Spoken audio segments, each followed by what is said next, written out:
আসসালামাইকুম। দেশ বিদেশ টিভি থেকে হুসেন বলছি। আমার চ্যানেলে সবাইকে স্বাগত। ইউনূস সরকারের যে তিনটা মেইন এজেন্ডা, নির্বাচন, সংস্কার এবং বিচার, এবং এই বিচার মূলত আওয়ামী লীগের লোকদের বিরুদ্ধে যায়, সেই বিচারটা মূলত, এবং শেখ পরিবার। এখন টিউলিপ সিদ্দিক হচ্ছেন শেখ পরিবারের একজন সদস্য, শেখ রেহানার মেয়ে এবং প্রাক্তন প্রধানমন্ত্রী শেখ হাসিনার বোনের মেয়ে। এবং টিউলিপ আপনারা জানেন, তিনি ব্রিটেনের একজন প্রতিমন্ত্রী ছিলেন, স্বেচ্ছায় পদত্যাগ করেছেন, এখন বর্তমানে একজন এমপি। এখন দুর্নীতির অভিযোগ তোলা হয়েছে টিউলিপের বিরুদ্ধে। দুদক বলছে তিনি অন্যায়ভাবে তারা প্লট নিয়েছেন, তার বিরুদ্ধে গ্রেফতারি পরোয়ানা জারি করা হয়েছে। এখন টিউলিপ বলেছেন তার আইনজীবীরা বাংলাদেশ সরকারের কাছে চিঠি পাঠিয়েছে এই ব্যাপারে, কিন্তু বাংলাদেশ সরকার তার কোনো উত্তর দেয়নি। টিউলিপ নিজেকে নিরাপরাধ দাবি করেছেন। ইতিপূর্বে টিউলিপের নামে ব্রিটেনেও অনেক তদন্ত হয়েছে এবং কোনো তদন্তে এ পর্যন্ত টিউলিপ কোনো দোষী সাব্যস্ত হননি কোথাও। এখন ব্রিটেনের প্রধানমন্ত্রী স্টারমার টিউলিপের পক্ষ নিয়েছেন এবং তিনি বলছেন যে টিউলিপের জন্য তার দরজা খোলা সব সময়। এখন যতটুকু বোঝা যায় যে টিউলিপের নামে যতই অভিযোগ উঠুক না কেন, সরকার খুব একটা এটা নিয়ে নাড়াচাড়া করতে চায় না। কারণ টিউলিপ যদি দোষী হয়ে থাকেন এবং সেটা যদি বেরিয়ে আসে, তাহলে সেটা সরকারের জন্য এবং লেবার পার্টির জন্য একটা দায় হয়ে যায়। সুতরাং সরকার তার স্বার্থেই টিউলিপকে অনেকটা প্রটেক্ট করতে পারে। এখন ইউনূস সাহেব যুক্তরাজ্যে এসছেন, লন্ডনে। তিনি একটা পদক নেবেন রাজা চার্লসের কাছ থেকে, তার সাথে বৈঠক করবেন, স্টারমারের সাথে তার বৈঠক হবে। বিশেষ করে অর্থ পাচার, কিভাবে টাকা ফিরিয়ে নেওয়া যায়, ব্যবসা বাণিজ্য, রোহিঙ্গা ইস্যু, এগুলো নিয়ে আলাপ হতে পারে।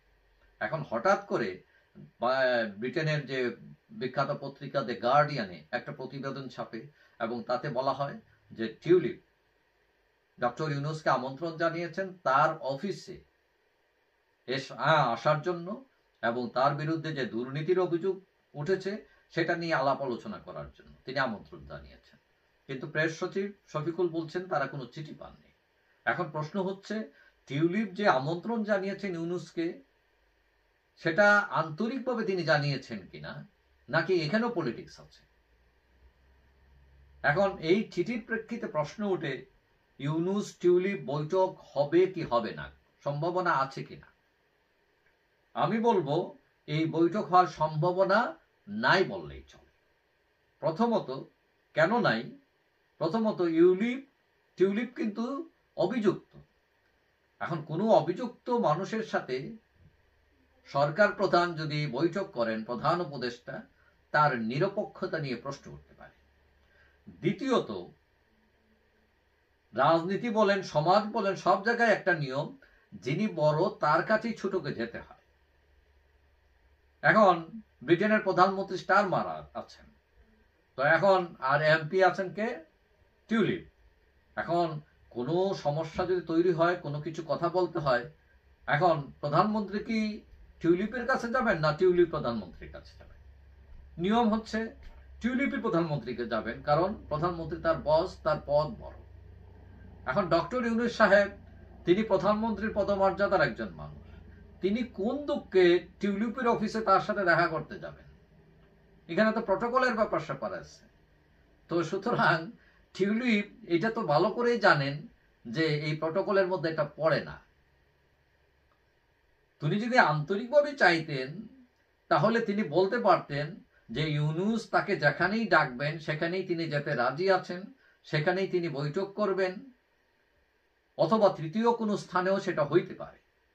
কিন্তু তিনি তার অফিসে এসে ইউনূস সাহেবকে ডাইকে আইনা যে ইউনূস আসো আমার অফিসে, আমি বৈঠক করব, এবং ইউনূস দৌড়ায় দৌড়ায় চলে যাবেন, প্রধানমন্ত্রীর পদমর্যাদার একজন লোক এমপির অফিসে যাবেন, এইটা অনেকটাই মানে কি বলা যায়, মানে খাপ খায় না এটা।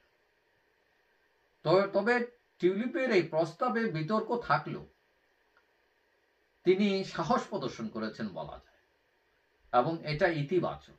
সাধারণত যারা ক্রিমিনাল হয় তারা কখনো আইনের মুখোমুখি হতে চায় না, আইন ভয় পায়।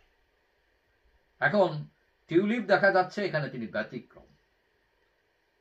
কারণ এর আগেও আমরা দেখছি যখন ব্রিটেনে তার বিরুদ্ধে এই যে ফ্ল্যাট কেলেঙ্কারি নিয়ে হইচই শুরু হলো, তিনি নিজ থেকেই দাবি করেছেন যে এটা তদন্ত করা হোক। এখন এই ক্ষেত্রেও তিনি একই কাজ করেছেন, তিনি বলছেন যে আসেন কথা বলি। অর্থাৎ তিনি বলতে যাচ্ছেন আমি তো দোষ করি নাই, আমার তো ভয়ের কিছু নাই।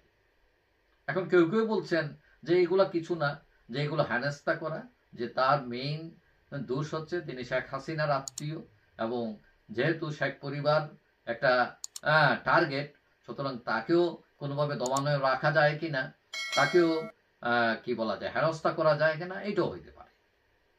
কথা হচ্ছে যে কোনো নিরাপরাধ ব্যক্তি যাতে প্রতিহিংসার শিকার না হয়, তার প্রতি যাতে জুলুম না করা হয়। তিনি যদি সত্যিই অন্যায় করে থাকেন তাহলে রাষ্ট্রের আইন আছে, আইন দিয়ে সেটা প্রমাণ হলে তিনি অবশ্যই দোষী হবেন। আর যদি তিনি দোষী না হন, তাকে হেনস্থা করার অধিকারও কারো নেই। যাই হোক, সবাই ভালো থাকবেন। আশা করি দেখা হবে অন্য কোনো ভিডিওতে ইনশাআল্লাহ।